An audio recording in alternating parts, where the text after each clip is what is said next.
bon, Pépère? Allez, vite, sur le peloton! Oh là là là là là, oh là là là là là là, quelle image! La joie du pistolero à l'arrivée.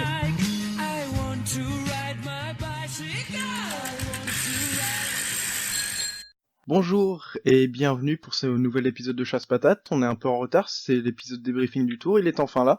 Une semaine après la fin du tour, nous allons revenir sur tous les événements de l'étape 1 à Bruxelles jusqu'à l'arrivée finale sur les Champs-Élysées avec la consécration d'Egan Harley-Bernal, 22 ans, plus jeune vainqueur du tour depuis la Deuxième Guerre mondiale. Et pour m'accompagner pour ce débrief, je suis accompagné aujourd'hui de Bertrand. Bonjour à tous. Et de Raphaël. Salut. Alors, je ne vais pas tourner autour du pot, on va aller directement dans le cœur du sujet. Comment est-ce que vous avez trouvé ce Tour de France? Et si vous aviez une note à mettre à ce Tour de France, quelle note lui mettriez-vous, Raphaël? Vas-y. Alors moi, je suis pas quelqu'un, en gros, le suspense, c'est vrai que cette année, c'était quand même quelque chose qu'il y avait en plus par rapport aux années précédentes. Mais c'est pas quelque chose auquel je suis très attaché. Au final, le suspense, même si c'est vrai que c'était bien, et ça c'était cool d'avoir plus de suspense, parce que c'est vrai qu'avec Alaphilippe, on se doutait bien qu'il allait craquer, mais en même temps, plus le temps passait, plus on avait l'impression qu'il pouvait tenir.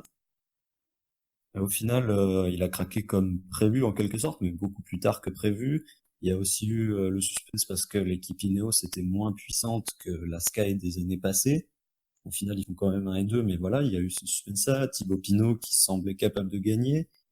Bon, Kruijswijk, bon, Bourgman, on se doutait qu'il allait pas pouvoir gagner le tour non plus, mais Kruijswijk, on se demandait peut-être, pourquoi pas, si dans les Alpes, il serait capable de faire quelque chose. Donc ça, c'était un bon point, même si c'est pas forcément ce à quoi je suis attaché. Ensuite, à côté spectacle, par contre, je trouve que c'était pas non plus le tour du siècle, voilà. La première semaine, il y a la première étape qui est assez sympa, avec notamment Sagan qui était dans le pavé avec son équipe au sprint intermédiaire. Alaphilippe le lendemain. Bon, par contre, l'étape de Colmar, c'était quand même très décevant. La planche des belles filles, pareil, c'était quand même horrifique. Le final à Saint-Étienne, sympa, même si au final, bon, l'étape de Saint-Étienne aurait pu être quand même beaucoup plus animée s'il y avait eu notamment une échappée un peu plus grosse. Les Pyrénées et les Alpes, par contre, le coup vraiment sympa, hein. On a eu 2 massifs sympas, à part la dernière étape à Val Thorens. Donc d'un point de vue spectacle, je trouve que c'était plutôt pas mal pour les étapes de montagne. Par contre, pour le reste, assez moyen. Des finales d'étapes souvent très très intenses, notamment ceux à Saint-Étienne et Épernay, avec les mouvements, les mouvements d'Alaphilippe. Mais sinon, oui. Le reste, pas top, mais la montagne est assez cool, sauf la dernière étape. Et sinon, bon, bah, ce qui faisait la force de ce tour, c'était évidemment les émotions avec les Français qui jouaient la gagne, Thibaut Pinot, donc qui était le plus fort dans les Pyrénées. Enfin, d'abord déjà qui était très fort première semaine, puis prend la bordure, qui perd un petit peu de temps, mais sur le chrono, mais fait quand même un bon chrono. Et puis très très fort dans les Pyrénées, sa victoire au Tourmalet, enfin, c'est clairement le moment où j'ai le plus vibré. En plus de ça, il y a eu le show à la Philippe, on peut dire, qui prend le maillot jaune à Épernay avec quand même un joli numéro, qui le reprend à Saint-Étienne, pareil, un joli numéro, et ensuite qui pose une belle résistance. Et puis, bien sûr, cet abandon terrible de Thibaut Pinot, voilà, côté émotion, on a été quand même bien servi avec, bon, en plus la victoire d'Egan Bernal au classement final qui prend le maillot d'attaquant vraiment en montagne. C'est quand même agréable de voir un grimpeur qui prend le maillot jaune en partant dans un col, parce que les dernières années, c'était plus souvent, enfin, c'était assez rare finalement d'avoir un pur grimpeur qui prenait le maillot jaune. Donc, en résumé, beaucoup d'émotions, du suspense plus que les années précédentes, et globalement, quand même assez spectaculaire. Je pense qu'on peut mettre 7 ou 7-8. C'était quand même un beau Tour de France.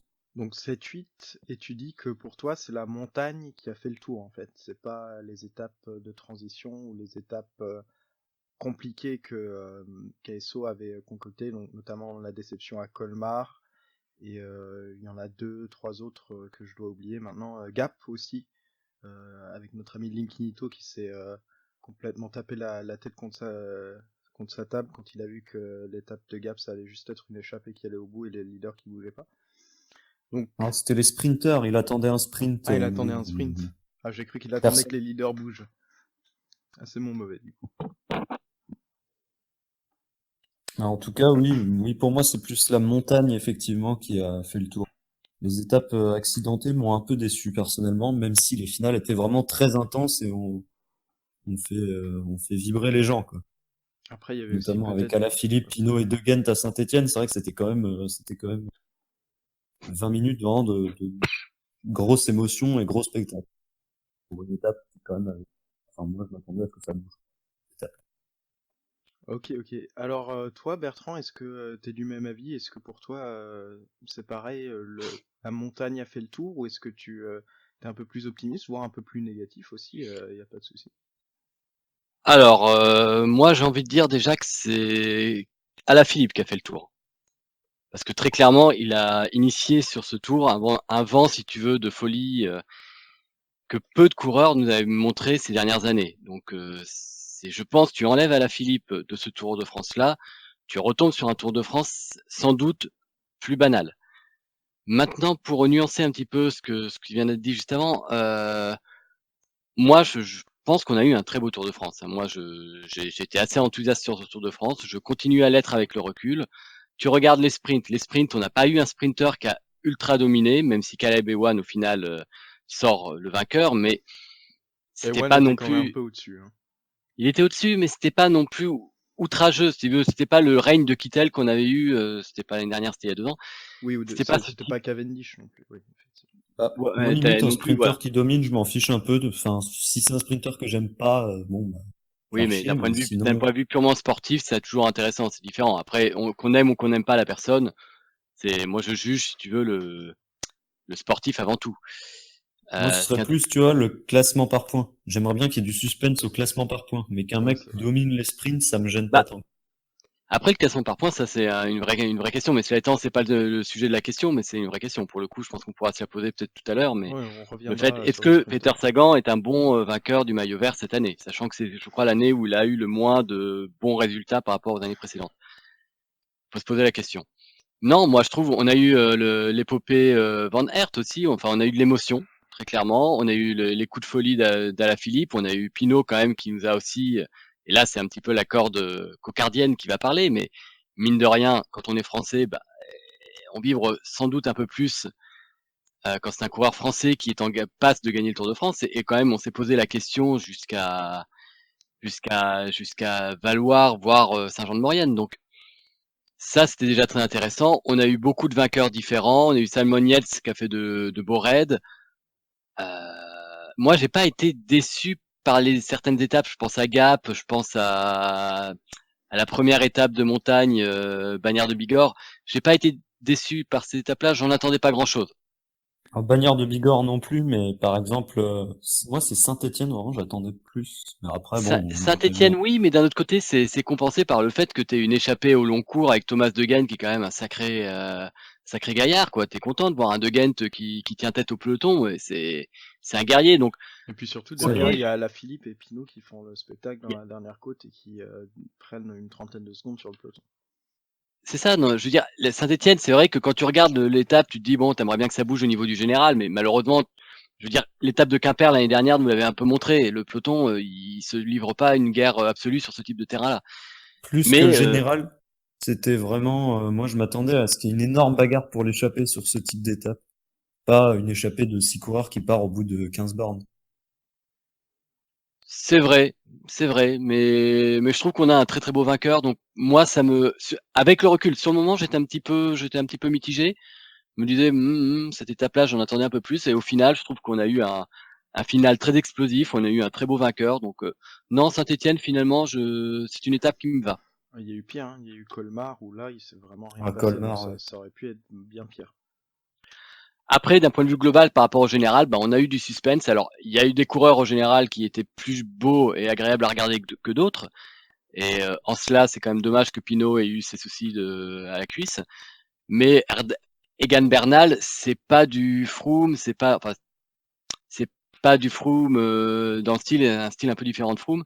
c'est pas du Thomas. Ce que je veux dire, c'est que c'est pas quelqu'un c'est un grimpeur spectaculaire. Voilà. Et c'est agréable de voir un grimpeur spectaculaire qui sort pas de nulle part parce qu'on savait qu'il était capable d'avoir ce type de performance-là. Donc, un beau vainqueur, du suspense pratiquement jusqu'au bout, des coups de folie. Non, moi, honnêtement, j'ai vraiment aimé ce Tour de France. Alors, donner une note, je sais pas si c'est un grand intérêt de donner des notes. Je suis un peu dubitatif par rapport au principe de donner des notes, mais moi, voilà, c'est 7-8. Moi, je suis entre 8 et 9. Ok, très bien. Donc un très bon cru pour cette année 2019. Donc la plupart des gens, de toute façon, sur le forum, ont dit que 2019 c'était quand même un meilleur cru que toutes les années. Et c'est à mon avis en partie parce que la domination Sky Ineos ne s'est jamais mise en place dès le début des étapes de montage. Je sais pas ce qu'ils en pensaient. Est-ce que ce Tour de France, pour vous, il a surtout été influencé par le fait que Sky Ineos n'ait pas réussi à avoir le maillot jaune tôt dans la course et donc du coup n'a pas réussi à verrouiller les étapes, ou est-ce que justement pour vous Sky Ineos n'était pas en mesure d'aller contester les attaques possibles d'un Thibaut Pinot, Kruijswijk, Bourgman, Landa et compagnie? Bah, on l'a vu, hein, très clairement. En tout cas, sur les Pyrénées, Thibaut Pinot était le plus fort. Enfin, c'était clair. Donc, j'ai surtout trouvé Ineos. Pas pourquoi tu dis Sky Ineos, mais moi, je vais juste dire Ineos. Je les ai trouvés simplement moins forts que l'année précédente. Tu regardes Michal Katowski, il est où? Moscon, je sais pas si vous l'avez vu, Moscon, mis à part sur la photo du vélo qui est cassé. Je sais pas, on l'a pas vu Moscon. Même Castro Vieiro, si je dis pas de bêtises, pas vu non plus, donc ou très peu. Allez, sur les Castroviejo, Pyrénées. quand même, dans les Alpes, il était costaud. Ouais, non, mais voilà, ils sont revenus dans les Alpes, mais encore une fois, dans les Alpes, t'avais plus vraiment d'adversité.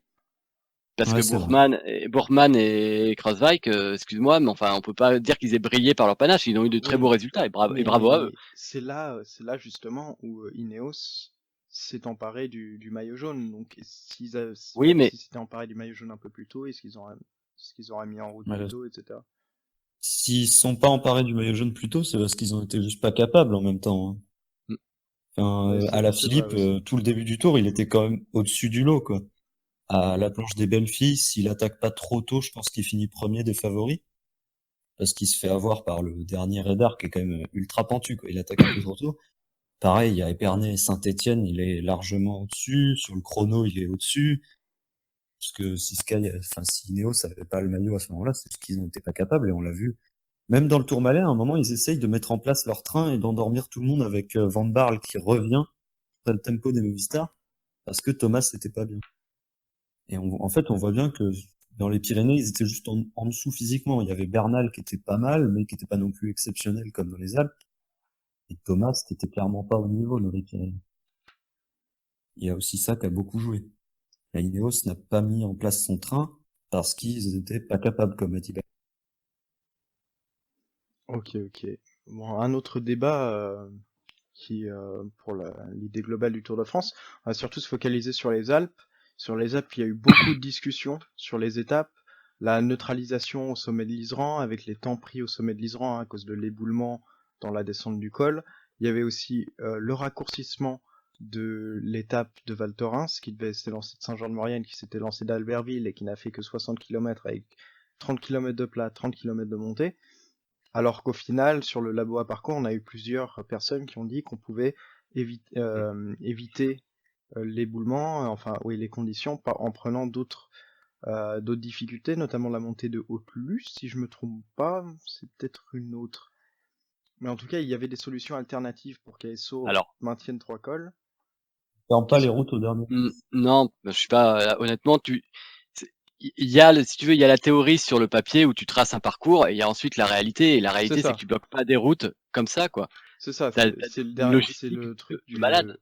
c'est le Tour de Oui, France, puis tu est-ce peux qu'il y pas avait des éboulements vraiment sur ces routes? anticiper. Est-ce qu'il y avait des risques d'éboulement? Non, mais enfin, pour traverser un village, tu peux pas immobiliser les villages. Il faut mettre des gendarmes, il faut mettre des signalisateurs pour la route. Enfin, et il faut que la caravane puisse passer. Enfin, c'est des gens qui travaillent sur le parcours. Ils y travaillent depuis des mois, hein. Bah oui.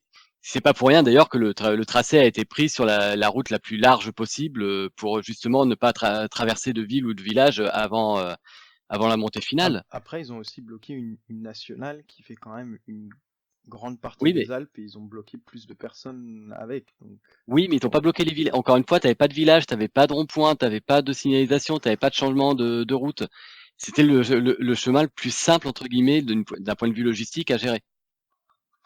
Là-dessus, je pense qu'il y a aussi la réalité qui s'impose, hein. Très honnêtement, ouais, du c'est jour ça. au lendemain, tu peux pas changer une route comme ça, quoi. Oui, bah non seulement ça, mais aussi, à mon avis, dans les différentes difficultés possibles comme alternatives, il y avait peut-être un risque d'éboulement, hein, tout simplement, comme il y avait dans Val Thorens. Possible aussi. Après, s'il y avait un risque d'éboulement dans Val Thorens, ils auraient pas pris Val Thorens. Mais bon. Bah, s'ils avaient dit qu'ils avaient une arrivée au cas où il y a une coulée de boue ou un truc comme ça, ils avaient une éventuelle arrivée plus bas. C'est ça. Et il avait dit, je crois, à Oui. 10 km après le pied. Ouais, Enfin, ou Belleville ou un truc dans le genre. moi, ce qui m'étonne quand même, c'est que ASO n'ait pas eu de plan B avant vraiment Mais que les conditions météorologiques se mettent en place. C'est ça ouais, qui m'a un peu choqué, notamment à l'Iseran, où ils ont décidé quand même à la moitié de la descente que les temps seraient pris au sommet de l'Iseran, etc. Alors que les coureurs n'en avaient pas été informés. Après, c'est vrai que ça a été pris sur le moment parce que les conditions étaient vraiment exceptionnelles. On voyait de la grêle partout sur la route, etc. Mais je trouve que si on sait que les conditions vont potentiellement se dégrader, qu'on devrait informer les coureurs du plan B au cas où justement les conditions météo se dégraderaient, comme ça au moins ils sont au courant. Pour alors, éviter situation type Kreuzbach qui se plaint, je crois, à ASO juste après parce qu'il avait prévu d'attaquer l'Antine ou quelque chose comme ça. Je sais pas si vous en pensez, moi c'est mon opinion. alors, alors moi, je vais dire très clairement, là encore une fois, hein, je vais faire l'avocat du diable et pas du diable parce que je trouve ils ont très bien fait, mais je trouve d'une part qu'ASO a réagi très rapidement. C'était pas évident quand même de prendre cette décision-là. On parle de la grêle, mais c'est surtout la coulée de boue en fait, hein, qui très clairement a déclenché l'arrêt de la course. Oui, c'est ça. Et quelle solution ils avaient? Quelle autre solution ils avaient que de prendre soit d'annuler totalement l'étape, mais qu'on le veuille ou non, Bernal, il avait fait le break, et Kreuzweig, je suis désolé, mais on l'a pas vu avant et on l'a pas vraiment vu après non plus, donc je pense que c'était une réaction à chaud et il a vite mis de l'eau dans son vin. Ouais, puis prime à l'attaquant quand même, quoi. Voilà, Ouais, enfin, voilà. Et en plus c'était beau ce qu'il tentait Bernal, donc j'ai envie de te dire, le mec, voilà, il est apporté, il y avait pas de raison de le pénaliser. Honnêtement, non, là, je trouve que ASO a réagi rapidement, a pris la décision la plus saine et la plus intelligente possible. Moi, je peux pas leur faire de reproches là-dessus, hein. Au contraire, j'en fais Non, même mais plutôt des. il n'y a pas de reproche sur le fait qu'ils aient bien réagi parce que c'était la chose à faire. La chose sur laquelle je serais plutôt d'avis de leur porter reproche, c'est tu sais qu'il y a possiblement un risque de grêle ou un risque d'éboulement, parce que bon, les risques d'éboulement par Météo France, ils viennent pas de nulle part et il y en avait déjà avant la course. Euh, Pourquoi est-ce que tu ne prévois pas de plan B? Et si t'en as un de plan B, pourquoi est-ce que tu le donnes pas aux équipes qu'elles s'ajustent si jamais ces conditions se mettent en place? Parce C'est que ça le tu peux. reproche. Enfin, moi, j'ai envie de te dire que tu peux. Parce que tu dis que les coulées de boue, tu peux pas les prévoir. Enfin, c'est un Oui, truc. tu peux pas prévoir l'endroit où ils se mettent, mais il y a des risques. Ouais, mais des risques, t'en as dans toutes les étapes dans ce cas-là. Enfin, dès qu'il y a de la pluie, t'as un risque. Un truc comme ça, c'est la première fois que je le vois depuis que je regarde le Tour. Enfin, je veux dire, un truc aussi important et aussi Ouais. spectaculaire, j'ai jamais vu ça. Donc, il y a un moment, c'est comme, enfin, autant la grêle à la rigueur, et encore, je veux dire, la grêle, c'est dans des orages de grêle, bah, tu peux pas non plus trop prévoir. Mais là, je veux dire, qu'est-ce que les mecs ils pouvaient faire, quoi? Dans ce cas-là, il faut prévoir ça pour toutes les étapes et dire, bah, attaquer avant le dernier col parce que ça se trouve c'est le dernier, quoi. Donc, non, il y a un moment, je pense que c'est de l'extraordinaire. C'est un truc exceptionnel qu'on a presque jamais vu. Donc, en tout cas récemment. Non, moi Ok, ça me ok. choque pas. Donc, en tout cas, les Alpes, même si on n'a pas eu la totalité du massif à cause des interruptions, se sont quand même révélés être un massif décisif pour le Tour et un massif très intéressant. Après, Ouais, à est-ce que part vous cette avez... étape de Val Thorens réduite, quoi, là, par contre, c'est vrai que c'était vraiment ignoble. Oui, c'est dommage. Mais Finir bon, par ça, c'était très dommage. Surtout que la montée a plus ou moins été escamotée par tous les favoris, Kreuzweig et Buchmann qui n'ont pas bougé, et Thomas qui du coup n'a pas bougé non plus. C'était dur de faire autre chose en même temps. T'as 30 km de plat avant, tout le monde arrive avec toute son équipe fraîche au pied. À moins d'être très très fort, enfin d'être une jambe au-dessus et d'avoir ton équipe une jambe au-dessus, tu fais pas la différence. C'est ça. Non, en plus, ils avaient trop de temps à prendre. Puis en plus, si tu veux, l'objectif des Hollandais, c'était très clairement de virer Alaphilippe du podium. Je pense qu'une fois qu'ils ont atteint l'objectif, leur tour était presque terminé, j'ai envie de te dire. Surtout quand on voit Kreuzweig dans le dernier kilomètre, comment il est en dessous de Thomas, Bernal, même Valverde, Voilà. Landa, tu comprends qu'il est pas attaqué en fait. C'est ça. Mais bon, ça nous aura encore permis de voir la stratégie de Movistar qui est toujours un régal. C'est vrai que c'était magnifique, hein. Attaque de Soler, puis contre de Quintana et Landa et Valverde à la fin. Hein. Ouais, surtout, et ensuite les interviews lunaires de Landa derrière qui dit ouais, je sais pas qui est le leader dans l'équipe et tout, on verra. Bref, tout le monde se roule dessus, et à la fin c'est Quintana qui gagne, quoi. Un beau numéro de Quintana d'ailleurs dans l'équipe, dans l'étape qui menait à Valoir avec l'Isoard, le Galibier et compagnie. Alors, on va revenir du coup, après cette escapade dans les Alpes, on va revenir sur le classement général de ce Tour de France. Du coup, on a Bernal premier, et deuxième, on a Geraint Thomas. Moi, ça me rappelle un certain Tour de France 2012, avec la Sky, on a retrouvé Bradley Wiggins premier, Christopher Froome deuxième.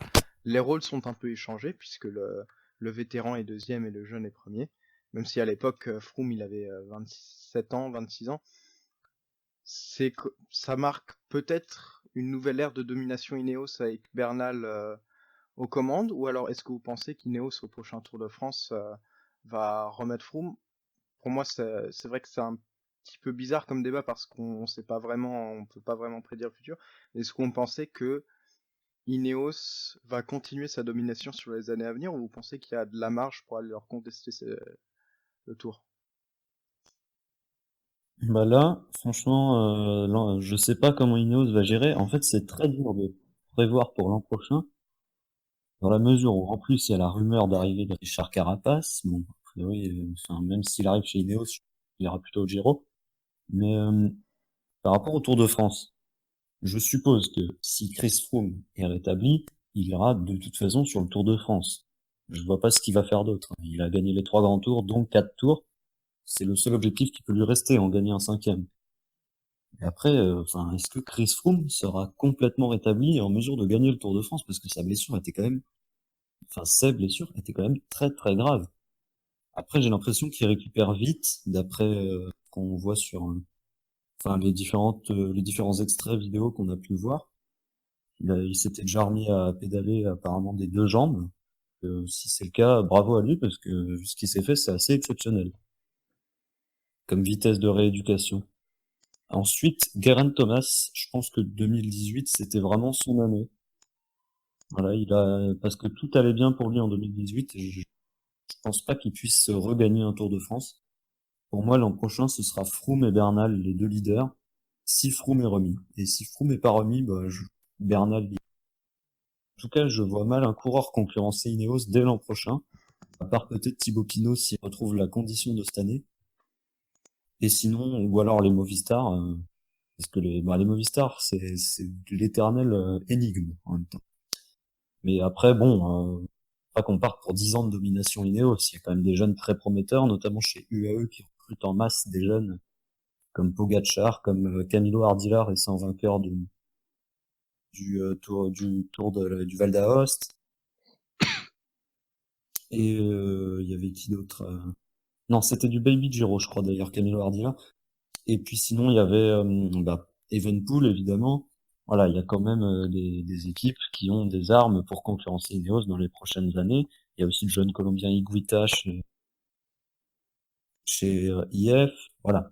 Il y a de la concurrence qui va arriver. Et David Gould. Je pense pas qu'on parte pour 10 ans, pour encore des années et des années de domination Ineos. L'an prochain, peut-être. Et toi, Bertrand, ton avis sur le doublé Ineos? Alors, doublé Ineos, donc cette année, écoute, ce qui est paradoxal cette année, c'est que quelque part, on a un doublé. alors que Thomas c'était clairement pas dans une meilleure année que 2018. Hein. Très clairement, il était moins bon. En tout cas, il donnait cette impression. À part sur la planche des belles filles, où là, j'avoue qu'il c'était quand même surprenant de le voir sortir dans le radar, mais bravo à lui. Je Mais pense que sur c'est le parce qu'il reste, fallait grimper assis sur le gravier, il était avantageux. sur du 20%. Je pense. Bah écoute, je sais pas, j'ai pas, il faudrait que je regarde les images, j'ai pas trop fait gaffe, mais en tout cas, sur le reste des étapes, ce qui est sûr, c'est qu'il a jamais été en montagne meilleur que les autres. Jamais. Soit Pinot était meilleur, soit Bernal était meilleur. Donc, il m'a pas impressionné outre mesure et pourtant il finit deuxième. C'est-à-dire quand même que ça reste un coureur très solide. Pour Bernal, on a tendance un petit peu à oublier quelque chose, c'est que là, cette année, on avait très très peu de contre-la-montre. Il est pas dit quand même que les années qui viennent, le contre-la-montre revienne pas un peu plus. Et Bernal s'est quand même pris, je crois qu'il a terminé dans les 20e du contre-la-montre à Pau. 22e, il a terminé. Donc, qu'est-ce que ferait un Bernal sur un contre-la-montre qui ferait 10 km de plus? Est-ce qu'il perdrait pas plus de temps par rapport à un Froome qui revient ou même un Thomas? Je demande à voir. Oui, c'est vrai que Ouais, après, Bernal, il était pas préparé pour le Tour de base. C'est ça qui m'a impressionné. Mais Mais il gagne Bernal, le il a Tour, pas normalement, vraiment- il devait pas faire. Bernal n'a pas vraiment de référence en contre-la-montre, à part peut-être au Tour de Suisse. Mais en tout cas, c'est Ouais, pas Paris-Nice, il fait pas top connu comme 10. un grand Et rouleur. Paris-Nice, il en fait un pas mauvais, mais c'est vrai que là, il est à une place qui est pas forcément celle d'un vainqueur, quoi. Donc, sur un tour où tu as beaucoup plus de contre-la-montre, je pense pas qu'il peut le gagner. Un tour qui aurait fait 30 à 40 km de plus de contre-la-montre, il le gagnait pas. Hein. Enfin, j'en sais rien. Ça, c'est pas sûr. Non, mais c'est un peu idiot ce que je dis parce qu'au final, on n'en sait rien. C'est fait de l'Uchronie, mais bon, tout ça pour dire quand même qu'il a des failles. Si tu veux, on n'est pas sur le coureur. Un Froome a beaucoup moins de failles. En tout cas, le Bah, mais Froome de la. Froome, c'est très incertain, ça récup. Même Ah non, si, mais moi, j'y crois pas. Hein. Enfin, j'y crois pas. J'y crois pas. Je me dis, vu son âge, vu l'ampleur de la blessure, ça va être un minimum, ça sera compliqué. bah, moi, je me disais la même chose de Valverde en même temps, donc bon. Ouais, faut pas me lancer sur le sujet par contre. Bon, après, Valverde, c'est Valverde. Voilà. Alors, on a abordé les Ineos 1 et 2, maintenant on va aborder les 3 et 4, parce que les 3 et 4, je pense qu'il y a quelque chose à dire quand même. Steven Kruijswijk finit 3ème pour la Lotto NL, et Emmanuel Buchmann termine 4ème pour les Bora, et on ne les a pas vus à l'attaque de tout le Tour de France. Alors, je vous laisse vous défouler. Eh ben moi, je vais pas me défouler. Je vais pas me défouler, dans le sens que si tu veux, ce sont deux coureurs qui ont montré par le passé qu'ils attaquaient, qu'ils étaient capables d'être offensifs. Donc, quelque part, on peut pas non plus dire c'est des ratons, c'est des mecs c'est les nouveaux Zubeldia et tout ça. On peut pas le dire. Hein. Je veux dire, objectivement, c'est des gens qui savent attaquer de temps en temps. Kruijswijk en montagne, c'était clairement pas le plus fort, donc je pense qu'il s'est surtout accroché. Et Buchmann, je pense qu'il était très très heureux d'être à ce niveau-là. C'est déjà exceptionnel ce qu'il a fait. Je pense que parfois, il faut aussi admettre que les mecs, ils sont à la planche et qu'ils peuvent pas faire plus, quoi. Ils peuvent tout Bah, simplement pas Kruijswijk faire et plus. Buchmann, oui. Je Enfin, sais. Buchmann, il avait jamais fait de top 10 de grand tour, là, il fait 4ème du tour. Moi, je comprends qu'il attaque pas et qu'il garde sa place. Oui, c'est vrai que Buchmann c'est un peu différent, et Kruijswijk dans une moindre mesure c'est à peu près pareil aussi, dans la mesure où il a jamais fait de podium de grand en grand tour. tour. Il Alors y avait qu'il ce aurait pu à Giro plusieurs d'Italia, reprises. ouais, il y avait ce Giro d'Italia fatidique où il chute dans la descente, et il perd le maillot Ouais, et puis rose. même l'an dernier, avec son raid hyper bizarre là vers l'Alpe d'Huez, où il fait un raid tout seul alors qu'il aurait pu attendre la dernière montée. J'ai envie de dire, limite, son non-panache de cette année est compensé par ce raid incroyable. C'est ça, non, mais Donc, c'est pour ça. C'est pour ça, moi, je veux dire, je me dis que si le mec il a plus de jambes pour attaquer, bah il attaque pas, il peut pas, quoi. Après, Tout Ah oui, puis simplement. Kruijswijk, il avait pas l'air d'avoir les jambes parce que dans l'Isran, Non, hein, après franchement. l'attaque de Thomas, il essaye d'en mettre une petite et il se fait contrer direct par Bernal. mais Kruijswijk surtout, ce qui l'a bien aidé c'est son équipe, parce que son équipe, donc la Jumbo-Visma, on l'a vu tout le temps aux avant-postes, on voyait notamment Lorenz de De Plus plus. qui prenait Énorme de des plus. relais énormes, tels Kwiatkowski ou Pouls, des grands jours de la Sky. Donc Après, franchement, de plus, c'est la troisième place de Kruijswijk sur ce Tour de France, c'est surtout la troisième place de son équipe qui a fait un job monstrueux pour le replacer et pour imprimer de gros tempos en montagne. l'équipe Jumbo, oui, dominante même sur tous les terrains, c'était impressionnant. Ouais, c'est belle armada, hein. D'ailleurs, peut-être qu'un jour ils vont être, enfin, je sais pas comment ils arriveront à gérer ça dans le futur, parce que c'est quand même compliqué de gérer et le sprint et la montagne. Mirail l'ont Quand bien t'as fait trois cette année. mecs capables de gagner au sprint, quand t'as Kruijswijk, Roglic et des équipiers de très haut niveau en montagne comme ça, plus Dumoulin apparemment qui pourrait arriver, ça commence à faire beaucoup effectivement. Mhm. Alors, on va passer du coup au numéro 5. C'est lui, il est grand, il est beau, il est fort. C'est le King Alaf, Julien Alaphilippe, qui a pris le maillot jaune, qu'il a perdu, qu'il a repris, qu'il a reperdu. Il nous a fait rêver, alors que la performance d'Alaphilippe lui a valu le super combatif, qui pour moi est totalement mérité, malgré certains de nos amis belges qui voulaient le voir décerner à Thomas de Rent, qui a quand même pas vraiment de chance, puisqu'à chaque fois qu'il est en liste pour le super combatif de Rent, il y a quelqu'un qui a fait un tour encore plus incroyable que lui. Généralement, il est français, et généralement, il le gagne, et de Rent finit deuxième. Bah, C'est l'année dernière, il y avait quand même Dan Martin. Oui, c'est vrai. Je pense qu'en effet, ils pouvaient plus se râler l'année dernière que cette année. Ouais, c'est ça. Et en tout cas, il y avait l'année où Warren Barguil gagnait le super combatif, je crois, un truc comme ça. Et Ouais, mais là, c'était totalement mérité ouais, pour le coup. c'était totalement mérité, et je me souviens quand même que les Belges avaient sacrément râlé sur Twitter. Mais bref, revenons à Alaphilippe.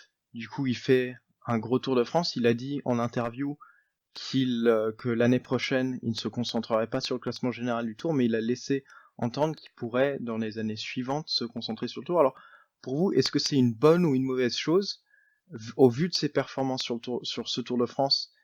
Est-ce que vous pensez qu'Alaphilippe peut, de 1, est-ce qu'il peut jouer le Tour, enfin jouer le classement général du Tour, et de 2, est-ce que vous seriez pour qu'il fasse ça, ou est-ce que vous vouliez qu'il reste plutôt à essayer de jouer les monuments comme Liège-Bastogne-Liège qui lui manque encore au palmarès, l'Amstel, Classicoa, voire Lombardia? Classicoa, il l'a déjà gagné, donc c'est pas un problème. Et Lombardie et Liège, c'est des monuments que tu peux gagner, même en ayant une prépa de grimpeur, puncher, hein, au final. Enfin, Alaphilippe peut gagner Liège et la Lombardie tout en jouant le Tour. C'est pas incompatible. Ce qui serait incompatible, c'est plutôt sa découverte du Tour des Flandres et en même temps vouloir devenir grimpeur. Alors, Là, ça irait pas ensemble. Il a dit qu'il voulait faire le Tour des Flandres l'année prochaine, mais il a dit qu'il ne ferait pas du classement général du Tour un objectif l'année prochaine. Donc les deux Oui, sont bah pas voilà, vraiment ça c'est incompatibles. cohérent. Voilà, c'est ça. Je voulais vous demander. À terme, est-ce que vous pensez qu'Alaphilippe peut jouer le classement général du Tour vraiment sans avoir à sacrifier en fait ses autres objectifs, ou est-ce que vous pensez justement qu'il ne doit pas sacrifier sa carrière de puncher pour jouer la Flèche Wallonne et compagnie, ou est-ce que vous pensez justement qu'il va devenir le nouveau Valverde et qu'il va gagner les deux? Je suis désolé si la question n'était pas assez claire. Si, elle est très claire. Enfin, puncher et grimpeur, c'est pas incompatible. Ce qui est incompatible, c'est voilà, c'est les autres classiques. Milan-San Remo, ce qui est bien, c'est qu'il l'a déjà gagné. Donc maintenant, il peut essayer de. Voilà, imaginons qu'il gagne le Tour des Flandres l'année dernière, l'année prochaine, pardon. Ce qui est pas sûr, mais ce qui est possible, c'est pas impossible, surtout avec l'équipe de Koenig, s'il est en excellente forme. Ensuite, il aurait déjà gagné Milan-San Remo et le Tour des Flandres. Bah, il y aurait plus finalement qu'à devenir un grimpeur puncher capable de gagner le Tour de France. Bon, de gagner peut-être pas, mais d'être bon au classement général. Et en même temps de jouer les Ardennaises et le Tour de Lombardie. Et puis pourquoi pas des petites courses par étapes et la Vuelta. Bon, faut avoir gagné le Tour des Flandres. C'est vrai qu'Alaphilippe, pour l'instant, à part ce Tour de France extrêmement bien rodé et un critérium du Dauphiné il y a très longtemps, il n'a pas vraiment de grosses références sur les courses par étapes normales. Alors Bertrand, t'en penses quoi? Oh, vaste sujet. Je suis assez d'accord sur le fait qu'il n'y a pas une totale incompatibilité, parce que quand je lis sur Twitter notamment que il faut surtout pas que Alaphilippe fasse du classement général un objectif de quelque course que ce soit, parce que ça serait remettre en cause tout le reste. Et on se calme, on peut tout à fait faire l'un et l'autre, c'est pas incompatible. C'est en effet les Flandriennes, par contre, ça reste plus compliqué. Après, j'ai envie de dire, le problème du Tour de France, si tu veux, c'est que Alaphilippe, moi, je ne vois pas faire le Tour, je vois pas faire un objectif du Tour de France si c'est pas pour le gagner. Donc, pour le gagner, il faudrait déjà qu'il y ait un Tour de France qui soit taillé pour lui. Là, cette année, il a eu un Tour qui était presque taillé pour lui, parce qu'il y a quand même des montées assez longues et en altitude, mais on a vu que finalement, il la tenait pas si mal, cette altitude. Mais un tour Oui, il y a ça aussi. où tu aurais des longs contre-la-montre de 50 km, je suis pas persuadé que ça lui conviendrait, ou une première semaine uniquement réservée aux sprinters, sans étape de puncher, je suis pas sûr qu'il en ferait un objectif. Je pense qu'il faut surtout regarder par rapport à ça, en fait. Et moi où je l'attends, par contre, c'est sur les courses d'une semaine. Je pense que maintenant, honnêtement, je veux dire, il nous a montré, avec sa forme actuelle, qu'il est capable de faire des résultats sur les courses d'une semaine. Alors, Paris-Nice, il faut clairement qu'il aille la chercher. Bah voilà, enfin, je veux dire, là, pour le coup, il l'a dans les pattes. Et on peut plus se réfugier sur le fait qu'ils sachent pas monter des grands cols pendant 10 km.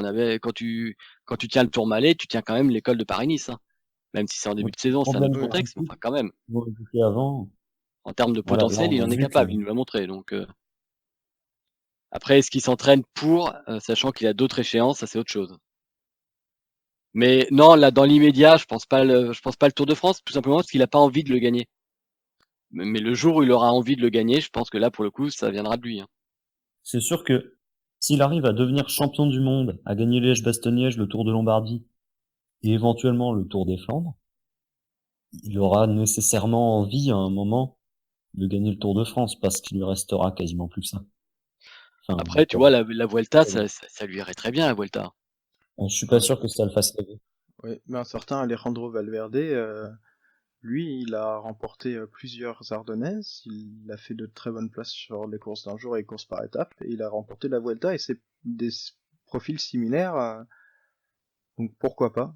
Après, c'est vrai, comme Arto dit, la Vuelta c'est un peu à son grand tour, donc c'est pas forcément la plus belle des victoires si tu gagnes la Vuelta, mais ça ferait une belle Valverde ligne à est son espagnol, palmarès. quoi, ça change un peu tout. Oui, c'est ça. Bah, après, c'est lui qui a les clés, hein, est-ce qu'il en a envie ou pas.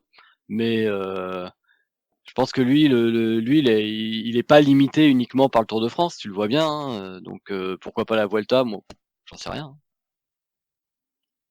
Eh ben, l'avenir nous le dira, je suppose. La Vuelta me ferait L'année prochaine, Valverde, je raconte n'importe quoi. Alaphilippe a dit qu'il ne viserait pas le Tour et qu'il serait présent sur le Tour des Flandres, en tout cas qu'il avait envie de s'essayer sur le Tour des Flandres. Je sais pas s'il l'a dit en interview, s'il voulait faire des courses d'un jour ou pas, mais en tout cas ce sera à suivre. Je suppose que l'année prochaine il voudra viser Liège-Bastogne-Liège, qui lui manque à son palmarès. Je pense que ce sera un de ses gros objectifs de la saison. Mais faudra voir. réussir à être très fort à la fois sur le Tour des Flandres et Liège-Bastogne-Liège, c'est une sacrée perf, hein, quoi. Ouais. Enfin, après, il a dit découvrir, hein. On verra Ouais, bien il a dit découvrir. s'il en Après, fait vraiment un ça peut être objectif en ou juste. équipier, à la Quintana ou Valverde qui ont aussi fait le Tour des Flandres. Bon, Ouais, après, c'est pas vraiment comparable. Alaphilippe veut le découvrir, alors il aura 27 ou 28, je sais plus, 27 ans, je crois. 27 ans. Donc il veut le découvrir à 27 ans. Je pense que c'est pour le refaire après et c'est de le gagner au moins une fois. Valverde, il le découvre à 39, quoi. C'est juste pour se faire plaisir, Valverde. Alors du coup, on va rester sur le topic des Français, donc les Français du Tour de France en général, et on va parler, bien évidemment, on y a tous cru, on a tous pensé que c'était l'année, que c'était la bonne, que 34 ans après, il allait gagner, et en une étape, ça s'est dégringolé. On a eu les pleurs, les, la rage sur Twitter, etc. Je vais bien sûr parler de Thibaut Pinot. Est-ce qu'il est maudit? Est-ce que il y a quelqu'un en haut qui veut pas qu'il gagne? Parce que là, on sentait qu'il l'avait dans les jambes, il sentait qu'il en avait envie. Et il y a cette blessure, ça fait la 4e fois en 3 ans qu'il abandonne sur un grand tour. Et on l'a senti, il a dit dans une de ses interviews, après le Tour de France, le vélo, pour moi, maintenant, c'est le Tour. Est-ce que vous pensez qu'un jour, il va le claquer son Tour de France, Thibaut Pinot? J'ai l'impression qu'il a compris l'année dernière sur le Tour de Lombardie, quand il a gagné le Tour de Lombardie avec avec le panache qu'on connaît, enfin le panache et puis surtout la manière, quoi. Voilà, il était très fort, il était au-dessus d'un Nibali qui était pourtant sur le dernier Tour de Lombardie, c'était le vrai Nibali. Je pense qu'à ce moment-là, il a pris conscience qu'il pouvait gagner le Tour et dans sa tête, du coup, il a dû se dire bon bah maintenant, j'essaye de gagner le Tour coûte que coûte.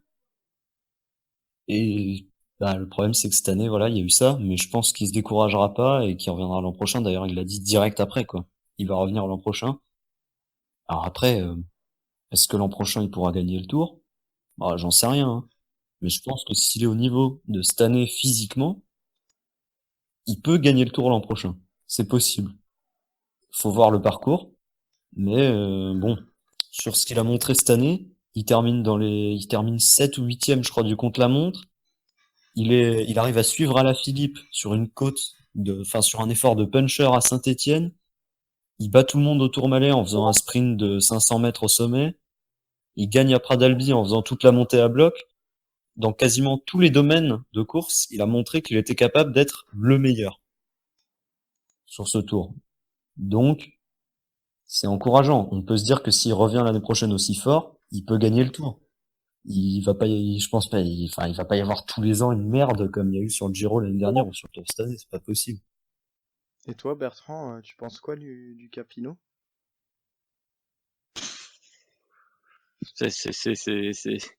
On est forcément un peu déprimé pour lui parce que ça doit être terrible à vivre, terrible à vivre. Après, est-ce qu'il est maudit ou pas? J'en sais rien. Il a fait 4e du Giro, il n'y avait pas eu de problème. Non. Mais là, c'est vrai qu'en plus, il se tape une blessure plutôt de footballeur, si j'ai tout bien compris. C'est quand même rageant, quoi. Il tombe pas malade. Côté positif, c'est qu'il est pas tombé malade. Côté négatif, c'est qu'il se tape une blessure incompréhensible. Bon. Bah ouais, C'est bête. ça sort de nulle part, quoi, sa blessure. C'est surprenant, mais bon, si tu mets ça de côté, bah voilà quoi, honnêtement, il était parti pour être le meilleur en montagne, en tout cas. À voir si Bernal était aussi aérien que ça, mais regardez le mec, sur le galibier, il récupère Thomas et il roule sur une jambe. Enfin, c'est quand même fou.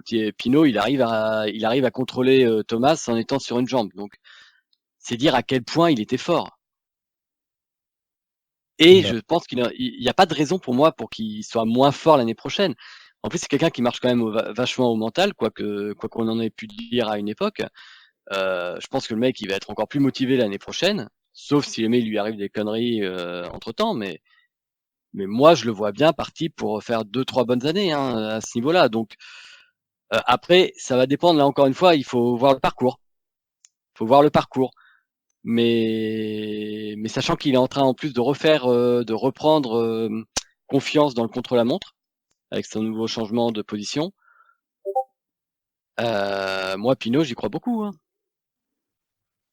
Là aussi, je pense que l'avenir nous le dira. En tout cas, il semble très motivé. On a senti la rage dans ses yeux, dans sa voix, lors du documentaire que France Télé a passé pour Pinot. On sentait notamment cette année, il était très motivé également. On a entendu ses mots après quand il se prend la bordure. Il se fait la bordure. Ouais. Pour Anthony Roux. Ouais, et puis même pour Philippe Mauduit, hein, il l'engueule un peu aussi de pas lui avoir dit que le rond-point. Enfin bon. Après, l'influence du rond-point, on va peut-être pas non 3 heures dessus. Voilà. Ça aurait été si Pinot avait perdu le Tour de France pour 30 secondes. Mais bon. Oui, bah oui. Puis tout le monde sait que quand tu perds 1 minute dans 40 dans une bordure, si tu les avais pas perdus, la course serait passée exactement pareil après. C'est ça. C'est pourquoi on n'en discute pas d'ailleurs. Bon, Pinot, on va essayer de rester optimiste.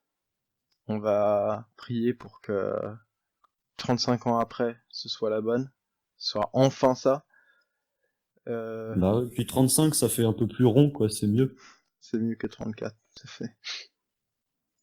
Ça se trouve, c'était le plan de Thibaut Pinot, en fait. S'il s'était pas blessé, c'était juste un gros plan pour nous faire tous douter de lui.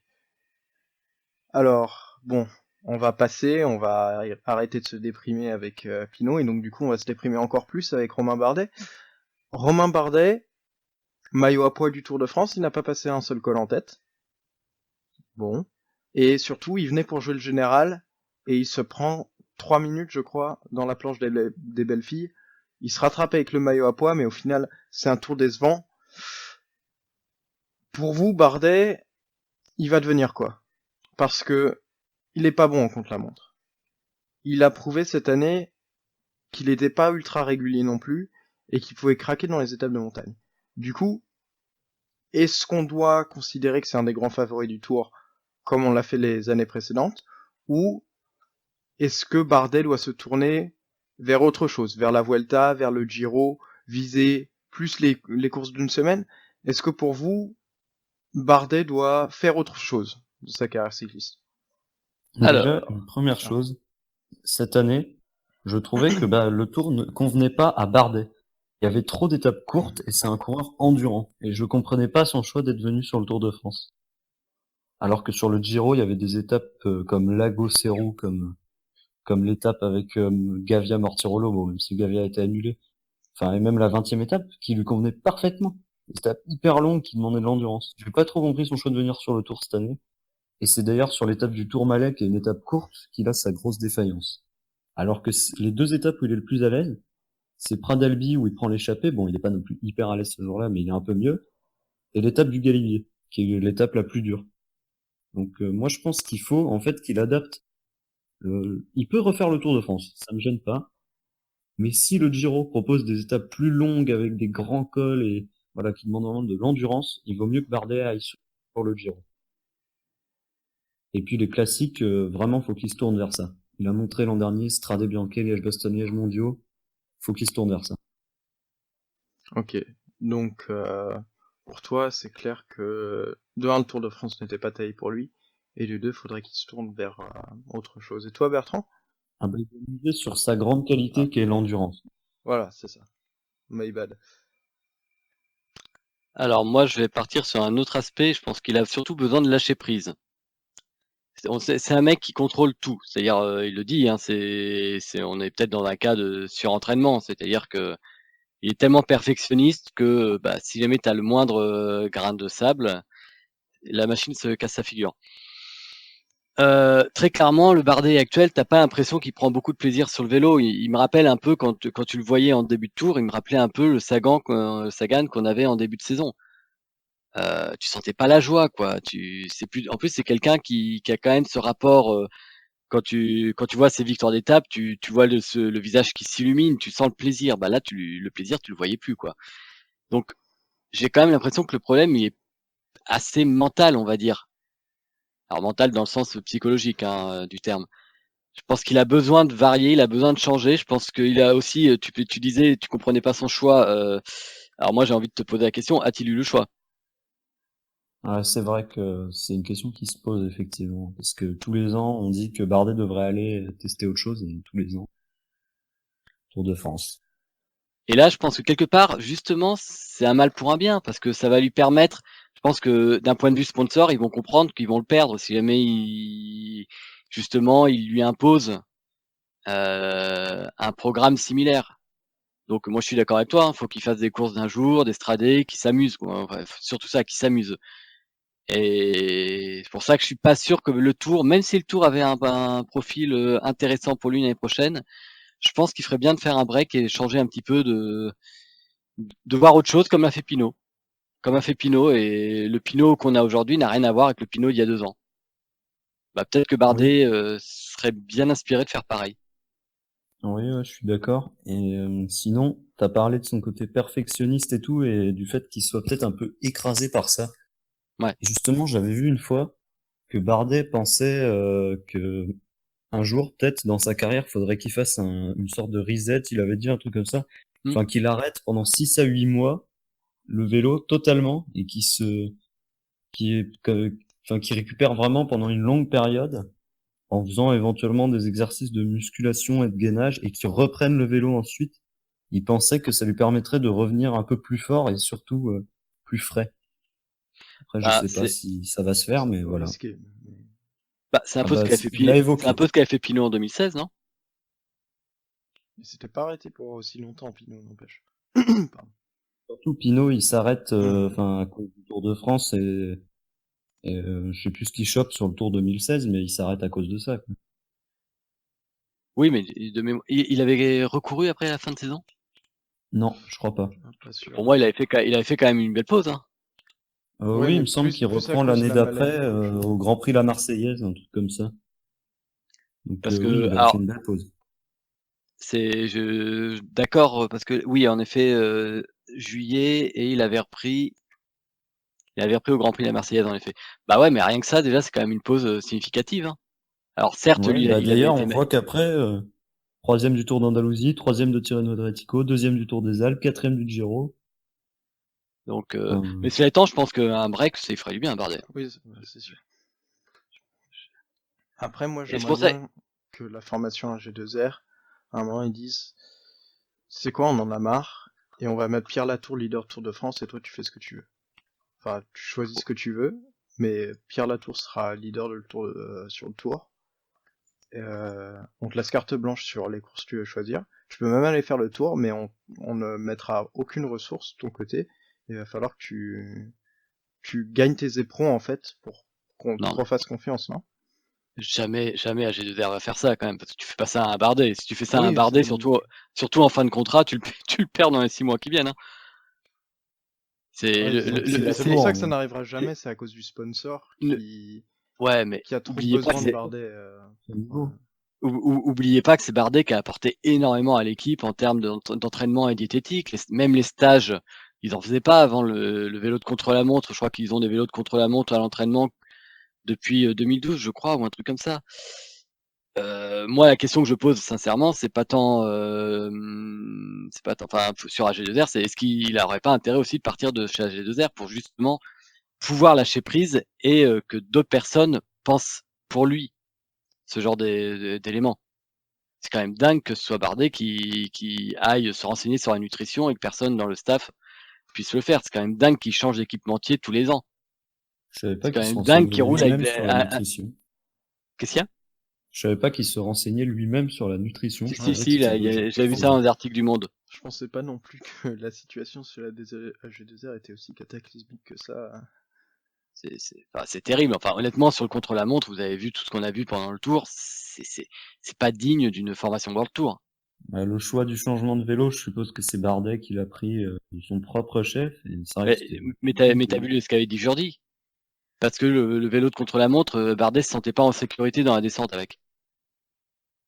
Ah bon, ok. Ok. T'as eu Gouchard aussi qui a eu des problèmes de dérailleur. C'est juste pas normal. Enfin, sur le matériel, ils sont pas au niveau, quoi. Et Bah oui, AG2R a puis prolongé d'ailleurs, un jusqu'en changement de vélo 2025. bizarre en chrono Bien, aussi. ça. Il y avait 2014, le dernier chrono, où Bardet il perd son top 5 pour 1 seconde face à Van Garderen en changeant de vélo sur le chrono, alors que le chrono, il n'y avait pas besoin de faire un changement de vélo. C'est ça. Mais enfin, voilà, que c'est symptomatique, que ce soit le seul. Je crois, c'est les seuls où il y en a eu 2 coureurs qui ont changé de vélo. J'ai un doute. Je crois qu'il y en a eu un autre. Mais je sais Il me plus semble qui bien c'est. qu'il y en a eu un autre. Je sais Mais plus c'est quand du même tout dingue, qui voilà. Enfin, c'est quand même fou, quoi. Alors, Après, bah, de toute façon, il a le maillot à poids. Le maillot à poids, c'est comme tu dis, c'est pas le maillot à poids le plus glorieux qu'on ait connu ces dernières années, hein. ouais, même Anthony Charteau, il passait les cols en tête. Voilà, c'est là, Des côtes, des côtes, quand même. Ouais, il a passé l'Aspa en tête. Hein. C'est toujours un col de première catégorie de plus que Bardet. Ah ouais, quand même. Bon, après, il y avait un barème différent à l'époque. Oui, Mm. c'était complètement n'importe quoi. C'était beaucoup mieux. Avec 40 points distribués à chaque HC, les points n'étaient pas doublés aux arrivées. Bref. Ouais, et puis surtout, beaucoup plus de points aux côtes de 4e et 3e catégorie, donc Aussi, des mecs oui. qui voulaient aller dans l'échappée sur les stades de plaine pour le maillot à poids. Ce qui n'est plus du tout le cas aujourd'hui. On divague, j'ai l'impression. Du coup, on va repartir sur nos Français. On va en finir avec un autre, à moins que vous en ayez d'autres après à rajouter, je vous laisserai bien sûr la parole. Warren Barguil, champion de France. Contrairement à l'année dernière, on a enfin vu le champion de France à l'attaque, dans des échappées, en montagne. Moi, franchement, ça m'a fait un kiff énorme. Je sais pas vous, mais voir le champion de France qui attaque en montagne, notamment dans le col Liseran. Alors oui, il a décroché, il était moins bon qu'Yates, il fait des attaques boomerang un peu débiles. Mais moi, franchement, ça a fait du bien de voir le maillot tricolore enfin dans les montagnes. Et voilà, je sais pas ce que vous en pensez. En tout cas, renouveau de Barguil, puisque l'année dernière, il était très décevant. Cette année, là, il est présent, il gagne pas d'étape, mais il est présent quand même. Qu'est-ce que vous en avez pensé de ce Tour de France pour Barguil? Pour vous, bon, mauvais, au milieu? Bon, pas mal, Bon, sans être exceptionnel. Voilà, mais c'était plutôt bien quand même. Déjà, oui, c'est vrai que ça fait plaisir de voir le maillot de champion de France à l'attaque dans des cols du Tour. Ça, c'est sûr. Puis même, bon, même si des fois ces attaques, voilà, à la planche des belles filles ou au Tourmalet, il attaque, il se fait reprendre puis lâcher, quoi. Mais c'est quand même cool de le voir à l'attaque, avec le maillot de champion de France. Parce que c'est vrai que l'année dernière, le maillot de champion de France d'Anthony Roux, au vu des masses, J'ai puisqu'il était même pas pas sur vu le Tour. du tout. Donc oui, ça faisait plaisir. Et puis oui, moi je trouve que bon, il fait un plutôt bon tour. Il fait top 10 au final. On l'a vu. Il était dans l'échappée sur l'étape de l'Iseran. Plutôt pas mal. Bon, j'aurais préféré, je pense, qu'il aille dans des échappées et qu'il gagne une ou deux étapes de montagne. Mais c'est pas mal non plus, top 10. Voilà. C'est sûr que par rapport à l'année dernière, c'est beaucoup mieux. Et l'année d'avant, moins bon. Mais il est sur la bonne pente. Il aurait d'ailleurs prolongé chez Arkea. Donc pourquoi pas l'année prochaine, hein, monter en puissance de Warren Barguil. J'ose espérer qu'il puisse retrouver son niveau de 2017 où Ah bah, il nous a avec tous fait l'arrivée rêver, de mais bon. Katusha, là. Ouh là là, ça c'était une belle rumeur. Heureusement pas vrai. Il n'y aura Ah pas, bah, n'importe quoi. il n'y aura pas de Katusha bretonne. Il n'y aura pas de Russe et de Queen Yaman, je vous rassure. Mm. Bref. Bertrand, ton avis sur Warren Barguil? bah, c'est un bon tour, mais pas forcément là où on l'attendait, donc c'est un peu déstabilisant. C'est-à-dire, moi, je m'attendais un peu à un tour à la 2017 où il laissait volontairement du temps pour pouvoir partir dans les échappées et avoir des victoires d'étape. Et là, il nous a fait un peu le tour qu'il avait commencé à faire en 2018, c'est-à-dire une première semaine où il s'accroche et au final, il joue le général. Tu sais pas du coup, enfin, moi, je savais pas très très bien quel était son objectif au final et il fait top 10. Alors, est-ce qu'un top 10, c'est mieux que une ou deux belles victoires d'étape en montagne? Vous voyez, moi, je suis mitigé. J'aurais préféré l'autre. Cela étant, ça reste quand même une belle performance et surtout quand tu mets ça en parallèle avec l'année précédente qui était catastrophique. Donc non, c'est même si je suis un peu déçu parce que j'aurais préféré le voir à l'attaque, ça reste quand même un bon tour pour Barguil. Après, qu'est-ce que va devenir Barguil dans la future équipe avec Quintana derrière? Là, par contre, c'est une vraie question. Comment vont être gérés les deux?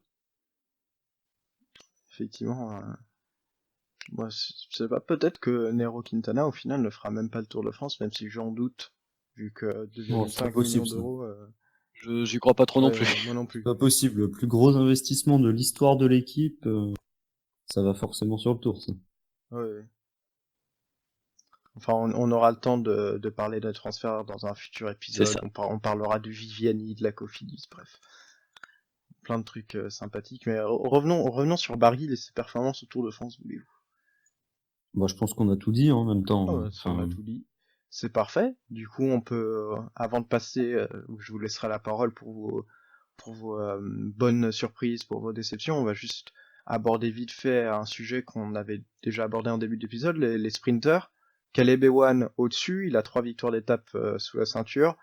Groenewegen, Viviani, Ewan, pour moi, c'était les 3 gros sprinters de cette édition, mais on a vu aussi Van Aert, on a vu Tennyson, on a vu Sagan se montrer. On n'a pas vu de Français parce qu'il y en avait pas. Laporte a abandonné très rapidement après. Ça fait très très discret sur tous les sprints. Demar n'était pas présent sur le tour, Cocard n'était pas présent sur le tour, Bouhanni n'était pas non plus. Donc on peut pas vraiment en vouloir aux Français de ne pas avoir fait grosse performance. Mais du coup, je vais vous laisser la parole. Qu'est-ce que vous avez pensé des sprints sur ce Tour de France? Ah bah moi, j'étais très content déjà de voir Caleb Ewan gagner 3 sprints parce que j'adore ce sprinter. Depuis le début, déjà j'aime bien sa façon de sprinter avec son petit gabarit et tout. Je trouve ça, bon, moi, je trouve ça assez marrant tout simplement. Et il me rappelle un petit peu Cavendish avec son petit gabarit. Bon, même si c'est pas tout à fait pareil, il y a un petit air comme ça. Et Et puis, en fait, j'étais très content de le voir claquer comme ça 3 étapes du Tour après en avoir claqué déjà 2 du Giro. Qu'il fasse ça avec la Lotto Soudal après s'être fait jeter de la Mitchelton. Mais voilà, la Mitchelton l'année dernière, juste parce qu'en gros il a dit qu'il allait quitter l'équipe, ils lui font un programme clairement de merde en fin de saison. Donc ça me faisait plaisir de le voir performer comme ça. Et sinon, au niveau du reste des sprints, on est obligé de parler de la Jumbo-Visma qui gagne 3 sprints avec 3 coureurs différents. Je sais pas depuis combien de temps on n'a pas vu ça, mais ouais, c'est énorme quoi. Il gagne la première étape avec le poisson pilote de Groenewegen, il gagne l'étape de Chalon-sur-Saône avec Groenewegen, et il gagne l'étape des bordures à Albi. Groenewegen n'est pas dans le sprint. Ah bah c'est pas grave, il gagne avec Van Aert. Et c'est tellement impressionnant leur domination dans les sprints que dans le sprint, les commentateurs, ils croient que c'est Tennyson au début. Donc c'est dire à quel point la Jumbo-Visma a dominé les sprints. Bon, il y a Viviani aussi qui décroche sa petite victoire au passage. Alors pour moi, il était un peu obligé parce que quand t'as la Deceuninck qui t'amène un train aussi royal avec Morkov et Riquezé, t'es obligé d'avoir au moins une victoire d'étape quand même. Parce que Surtout quand en on ayant voit... la réputation d'être le meilleur sprinter au monde du moment, selon certains sur le phare. Ouais, en attendant, En attendant, le il meilleur a... sprinter du monde, c'est Caleb moyen. Hein. Il y a Caleb Ewan qui gagne 2 étapes du Giro et 3 du Tour, et puis il va aller sur la Volta, là, donc bon, c'est encore hypothétique, mais s'il gagne une étape sur les 3 grands tours la même année, ce sera un véritable exploit. Je suis bien d'accord. Alors Bertrand, ton avis sur les sprints de ce j'ai Tour de France? pas grand chose à dire de plus parce que je suis pas un grand amateur des sprints en règle générale, donc déjà j'ai pas une grande connaissance sur le sujet, mais grosso modo je suis assez d'accord. La Lotto Jumbo est juste hallucinante à ce niveau-là. De son niveau dans tous les domaines est incroyable. Et Caleb Ewan en effet. Après j'ai une petite une petite remarque sur les sprints de Richezé qui sont quand même parfois d'un borderline les plus totaux, mais bon, ça c'est anecdotique. On peut aussi le sprint de Bonifacio qui fait 2 beaux sprints à Nîmes et aux Champs-Élysées. Ah, c'est la première J'ai fois qu'on évoqué parle de ça. l'équipe Total Direct Energy dans cette émission. Incroyable. Très très beau Tour de Alors, France de la part de la formation française, ou pas. Parce qu'on n'a pas grand chose d'autre à magnifique. en dire en fait. Hein. Ouais, c'est ça, non, Je crois qu'on- c'était non, ma vanne est tombée complètement à l'eau, Ah en si, fait. si, non mais j'ai bien ça, mais j'essaye de tirer au loin et de me dire qu'est-ce qu'on pourrait en dire de plus, mais non, il y a Mais vraiment non, rien y d'autre à y dire. a Hein. rien, y a rien. Ouais, C'est un non. peu comme la Wanty, en fait. Non, la Wanty, je suis Alors, pas d'accord avec toi, parce que Oui, mine de on les rien, a t'as vus dans les échappées, c'est Gentil, il vrai. y a Meurice qui a fait un beau tour. Et Maurice a Guillaume fait un Martin beau qui fait tour, un Martin fait quand même tour. dans les 15. On l'aime ou pas, Martin mais au 12e. Fredo, on l'a vu dans l'échappée. Bon, Ouais, rien que puis ça. Meurice même, au début, il était pendant le top 10 dans le top 10 pendant un moment, donc ouais, Gentil, ils font un tour pas dégueu. On les a Non, plus vus franchement. même que Cofidis, je trouve. Oui, c'est vrai. Aussi. J'ai complètement, enfin, Cofidis, j'ai un peu arrêté de les voir après que Laporte ait abandonné.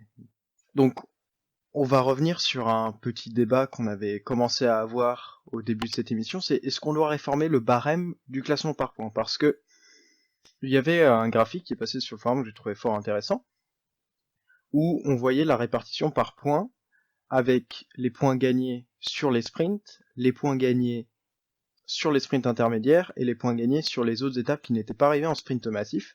Et on voyait que sur les sprints purs, donc sprint massif pur, celui qui doit gagner le maillot vert, c'est Caleb Ewan. Peter Sagan, il fait sa différence parce qu'il chope plein de points au sprint intermédiaire, notamment parce que les autres coureurs ne lui disputent pas. Je sais pas s'ils veulent se préserver ou ils savent juste que le maillot vert pour eux c'est fini. Et sur les étapes accidentées où Sagan en prend quelques-unes, même si il se fait doubler par Matteo Trentin qui en a beaucoup plus, ou même Wout van Aert qui le rattrape quasiment à ce niveau-là. Alors, pour vous, est-ce qu'on doit réformer le classement par points, ou est-ce que justement ça fait partie du charme du classement par points que l'on doive distribuer des points un peu partout, ou est-ce que vous préférez que ce soit justement qu'on revienne à un système plus proche de ce qu'on avait quand Petaki avait gagné le maillot vert, c'est-à-dire 3 sprints qui donnaient 3 points chacun avec possiblement des bonifs et des gros points juste sur les sprints massifs. Oui, plusieurs sprints dans l'étape qui donnent moins de points. Et le système à l'époque, c'était il y a 9 ans, hein, mais quand Alessandro Petacchi gagne le classement par points, beaucoup plus de points distribués aux arrivées, notamment les arrivées en sprint, d'étape de plaine, il y avait les 25 premiers, je crois, qui prenaient des points. Et surtout, il n'y avait pas ce barème qui fait 50, 30, 20 pour les 3 premiers sur les étapes de plaine. Parce qu'au final, quand on regarde bien le barème, on s'aperçoit que le 3e d'une étape accidentée gagne plus de points que le 3e d'une étape de plaine. Ce qui n'est pas cohérent. Moi, je pense que oui, il faudrait réformer le classement par. Après, comment? Moi, je pense revenir au barème de 2010, ça peut être bien. Même si je pense pas que ça enraye la domination de Peter Sagan. Je pense que ça peut être plus intéressant avec plus de points distribués, notamment sur les arrivées d'étapes de plaine. Et puis surtout, 3 sprints dans la journée. Possible. Là, à l'époque, il donnait 3, 2 et 1 point. Peut-être augmenter un peu ce chiffre à 5, C'était 3, 6, 4 et 2, je crois. Ah, c'était 6, 4 et 2. Ah, pardon. Parce que Torrefaft, oui, il y a une tout étape à fait. où il les prend tous. Tout à fait. Je parle des bonifs. À l'époque, même avant 2010. Avant 2010, c'était des bonifs et ça distribuait 3, 2 et 1. Il n'y avait pas de bonif, je crois, en 2010. Oui, non, en 2010, il n'y en avait pas. Mais avant, sur les Tours de France précédents, lorsqu'il y avait des bonifs et lorsqu'il y avait 3 sprints intermédiaires, il y avait des bonifs de 3, 2 et 1 seconde sur les sprints intermédiaires. Je peux me tromper, mais il me semble bien que c'était comme ça. Ouais, 2007, il y a ça. Ok. Et toi, Bertrand, je suis désolé, on t'a pas beaucoup laissé la parole pendant cet échange. Non, mais ça me va bien parce que c'est vraiment pas le domaine, comme je t'ai dit, de prédilection. Donc, ce qui est toujours un peu perturbant, c'est de se dire que voilà, ça gagne largement devant, alors qu'au final, c'est clairement pas le meilleur sprinter du peloton. Mais après, est-ce que le maillot à points doit récompenser le meilleur sprinter ou le maillot à points doit récompenser le coureur le plus régulier dans l'exercice? C'est le débat. Bah, pour moi, ça doit récompenser un mec qui fait tous les jours l'effort. Enfin, c'est logique, quoi. Tu fais un effort pour le gagner, tu le gagnes. Si les autres font pas l'effort, c'est normal. Pour moi, l'effort, il doit être fait surtout à l'arrivée, mais ça, après, c'est un débat. Moi, les sprints intermédiaires, sur le principe, il y en aurait pas, ça m'irait très bien. Donc, je suis plus radical, moi, là-dessus. Ah, carrément pas de sprint intermédiaire. Encore une fois, parce que pour moi, perte, hein, quand même. Ah, mais c'est encore une fois, moi, je ne parle que de mon avis personnel et qui est peut-être un peu radical, mais moi, j'aimerais bien que le maillot vert récompense véritablement le plus costaud dans les sprints finaux, quoi. Dans ce cas, on fait comme le Giro, on met plein de classements, et puis voilà. Il y a un classement pour tout, et puis comme ça, pas de problème. Classement du meilleur Auvergnat, le meilleur Breton, bref. Non, ça, il n'y a pas sur le Giro. Sur le Giro, il y a des trophées Super Team, trophées Fast Team. C'est sur le classement Azzurri d'Italia. C'est sur le Tour de Catalogne où il y a un classement du meilleur catalan. Oui. Il y a un classement du meilleur suisse sur le Tour de Suisse, je crois aussi. Aussi, effectivement. Alors, bon, du coup, maintenant qu'on ferme un peu cette parenthèse, il n'y a pas vraiment eu de gros débats sur la réforme du classement par points, en tout cas une possible réforme. ASO n'a rien annoncé de ce côté-là, mais de notre côté, on aimerait bien que ça arrive. Je vais vous laisser donner quelques... Alors, on va commencer par les points positifs de ce Tour de France quand même. On va commencer par des coureurs qu'on n'a pas cités pendant cette émission et où vous pensez qu'ils devraient être cités pour leur bon Tour de France. Alors, je vais vous laisser la parole. Vas-y, Bertrand, vas-y. C'est parti. On l'a pas cité tout à l'heure, j'allais le citer parce que on parlait de Pinot, mais David Gaudu. Hein. David Gaudu qui fait 13e en s'étant parfois relevé, en ayant fait un tour quand même plus costaud, bien plus costaud que l'année précédente, en étant très impressionnant sur les Pyrénées. En revanche, bon, il a clairement baissé de niveau dans les Alpes. Donc je pense que là, il faut qu'il progresse aussi. Est-ce que c'est une question de caisse? Est-ce que c'est une question de fatigue accumulée ou que sais-je? Mais néanmoins, il fait 13e alors qu'il n'a pas vraiment joué le général, donc ça reste une très très belle performance. Après, tu as une autre belle performance parce qu'il a enchaîné avec le Giro, c'est Mikel Landa, hein, qui peut-être avec une stratégie d'équipe un peu plus limpide aurait peut-être pu faire mieux, qui sait? Ouais, Peut-être au qui moins perd 2 disputer. minutes sur l'étape des bordures à cause de la chute. C'est ça. Merci Barguil. Mais il fait un tour, voilà, il fait un tour impressionnant pour quelqu'un qui double les 2 tours. C'est quand même assez rare. Ouais, c'est Donc impressionnant. ça, c'est de belles surprises. T'en as une qui est plus anecdotique, mais qui, vu qu'il revient de loin, c'est Haru qui finalement fait top 15 alors que il avait totalement disparu des radars. Donc c'est sa course de reprise. On l'a À pas voir ce qu'il va beaucoup vu, faire n'empêche. pendant la Vuelta. On l'a vu quelques fois à l'offensive, mais son top 15, il a eu en étant relativement anonyme, ça veut dire qu'il a bien géré ses montées.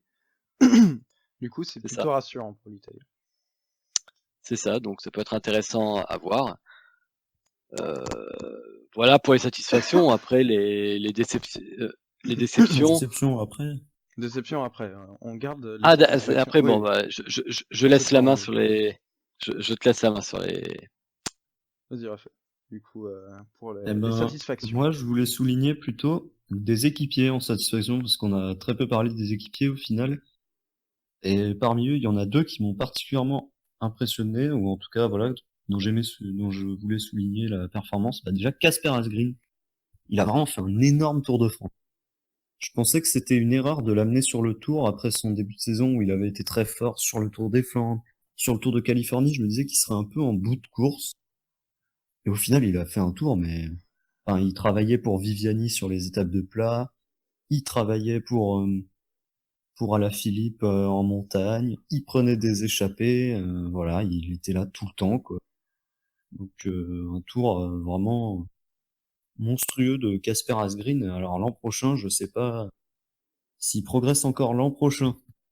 Dans tous les domaines, parce qu'il est fort dans tous les domaines, bah, ça peut vraiment devenir un monstre. Et la Deceuninck Quick Step avec Julien Alaphilippe, Casper Asgreen et le jeune, très très jeune Remco Evenepoel, ainsi que ses sprinters Jacobsen et Hodge, elle est vraiment armée pour le futur.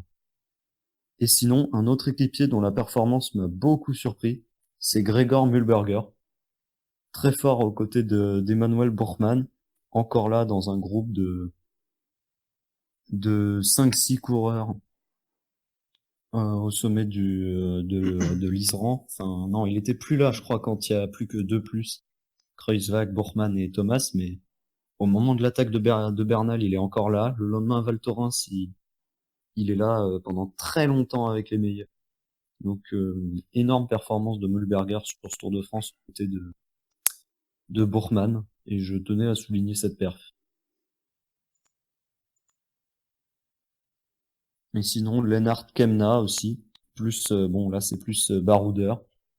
Lui, pareil, je pensais pas qu'il serait aussi fort. Il avait déjà montré quand même Il a passé un palier des cette année, choses. Kemna. Il est passé de rouleur relativement inconnu à rouleur, grimpeur, 6ème sur le Tour de Suisse, et une Oui, très belle voilà, c'est performance le sur le Tour Tour de de France, Suisse. franchement. Il avait fait des choses très intéressantes. Et là, sur le Tour, enfin, notamment Pradalbi et Valoir, impressionnant. Je le voyais pas du tout à ce niveau-là. Voilà, c'était les 3 coureurs dont je voulais parler. Voilà, 3 coureurs qui étaient, enfin, c'était quasiment sûr qu'on n'allait pas les évoquer, donc Alors, voilà. moi je vais juste rajouter 2-3 coureurs dont on n'a pas parlé du tout. Vincenzo Nibali, on n'en a pas parlé, il a trimé pendant tout le Tour de France pour avoir sa victoire d'étape, il l'a enfin eu, c'était Val Thorens. C'est dommage parce que ça s'est un peu neutralisé, mais c'était quand même une belle victoire, il décroche tout le monde à la pédale, notamment Pierre-Luc Perrichon. Il était un des 3 derniers dans la roue de Nibali, ce qui était assez impressionnant d'ailleurs pour le français.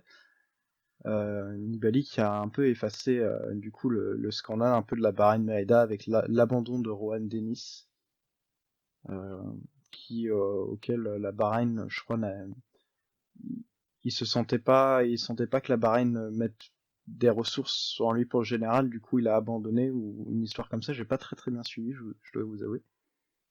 Mais il me semble que Oh, c'est... c'était aussi, je crois, il y avait eu, enfin, il les avait menacés d'abandonner s'ils lui donnaient pas un meilleur matériel pour le contre-la-montre. Enfin, il y avait une histoire comme ça, je crois, et voilà, ils lui ont pas donné de meilleur matériel, donc il a dit, bah, je m'en vais. Bref. Nibali a un peu effacé tout ça avec une victoire, la seule pour l'équipe Bahreïn, donc ça reste quand même Non, il y a un Dylan Teuns. Ah oui, il y a Dylan Teuns, oh là là.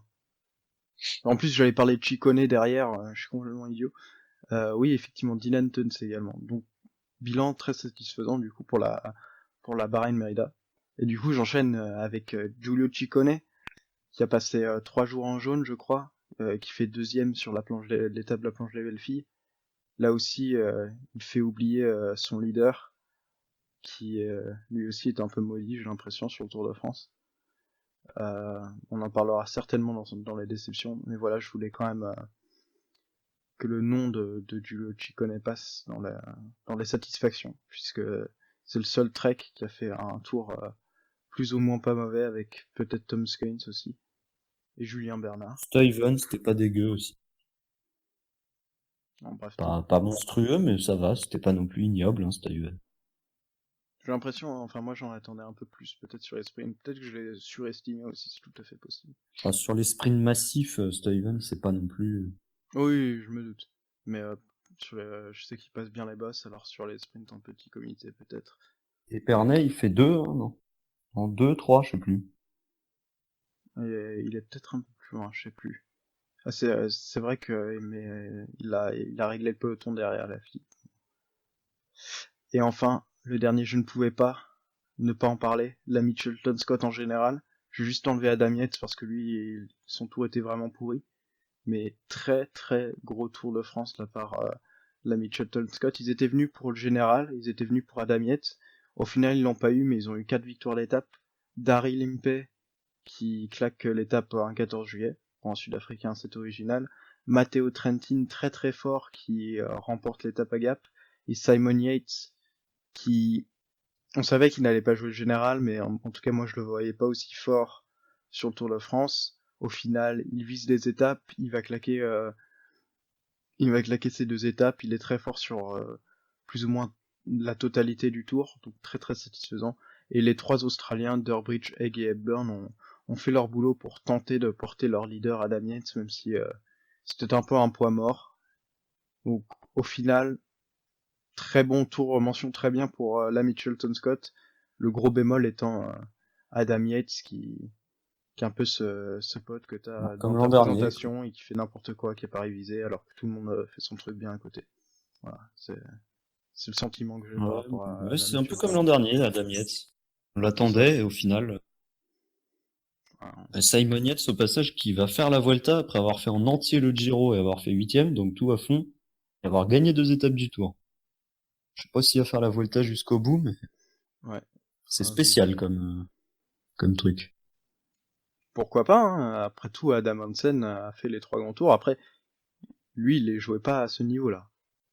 Bah Il non. jouait pas la victoire. Alors, on va passer sur la partie que vous préférez, hein. Je sais que vous adorez vous défouler sur cette partie-là, alors on va aborder les déceptions. Alors, qui veut commencer? Alors, Bertrand était plutôt chaud, donc je vais lancer Bertrand sur les Disons que le déceptions. problème, c'est que ma grosse déception, c'était Adam Yates. Donc, Ah, j'ai un peu touché, mais pas trop. Donc, tu peux non, rajouter c'est un juste, peu. ça faisait partie des personnes qui avaient vraiment ciblé le Tour de France, qui s'est planté pour la 2e fois de consécutive. Donc, bon, bah, voilà, c'est juste le mystère Yates, un peu comme Simon sur le Giro cette année, en quand même beaucoup plus conséquent, parce que Simon Yates fait quand même top 10. Mais ouais, non, ça reste la grosse déception, parce qu'après, les autres déceptions que l'on a eues,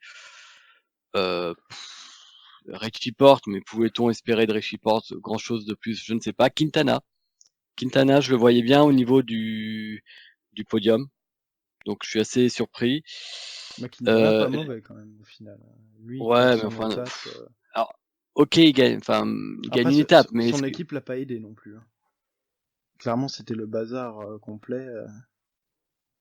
non, ça c'est sûr. C'est sûr que ça doit pas aider, mais bon, pour autant, même s'il remporte une belle victoire d'étape, je suis désolé, ça remplace. pour un mec comme Quintana, c'est pas suffisant. Dans la théorie, c'est pas suffisant. Une belle victoire d'étape comme ça peut pas sauver ton tour. Enfin, en tout cas, pas à mes yeux. Et la grosse déception, on en a parlé, c'est Direct Energy. Total Direct Energy, avec Calme et Jeanne, qu'on a un peu perdu cette année, et j'espère qu'on va quand même le retrouver un jour, parce que c'est un sacré coureur, mais là, il est quand même... On hésite à demander l'alerte enlèvement quand même pour Lilian Calmejean. C'est surprenant. C'est grave quand même.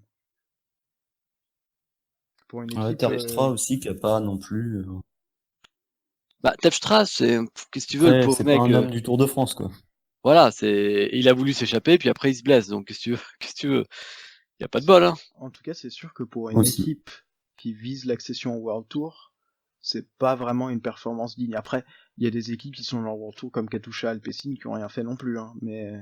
Dimension après, Data aussi. ça montre aussi une chose, la connerie du système de la sélection à points qu'a mis en place ASO, qui est une bonne chose aussi, mais quelque part, les mecs, ils arrivent cramés. Les mecs, ils sont défoncés pour avoir leur sésame, et tu vois, par exemple, Anthony Turgis, c'était pas le même coureur que celui qu'on avait en début de saison, parce qu'il est fatigué, très clairement, ça se sent. Ouais, notamment une étape là où il veut attaquer pour prendre l'échappée, et en fait son attaque, il se replace en tête du peloton, quoi. C'est ça.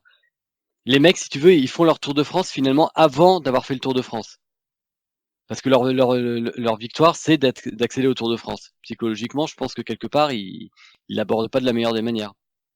Ah, faudrait donner les invites dès le début de l'année, je pense. Et au final, Ça- d'ailleurs, je tiens à préciser, mais on a beaucoup chié sur Arkea en début de saison, en disant oui, ils méritent pas leur wildcard, ça aurait dû être Vital Concept, etc. On était tous d'accord.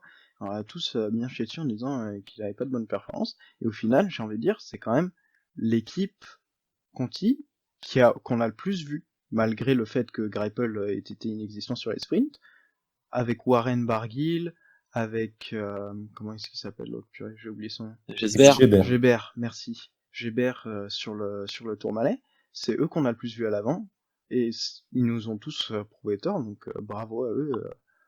Alors, ils nous ont donné tort, on sait pas, par rapport à Vital, on n'en sait rien. Ça se trouve, oui, Vital aurait été... Ça se trouve, Vital aurait claqué 4 étapes avec Brian Cocard et Lorenzo Manzin, mais pour le moment... Pierre Roland aussi en haute montagne. Oui, et Arthur Vichot. Bref. Pour le Avec moment, le maillot de champion de France. On a dit Total Direct Energy, Cofidis, c'est sûr.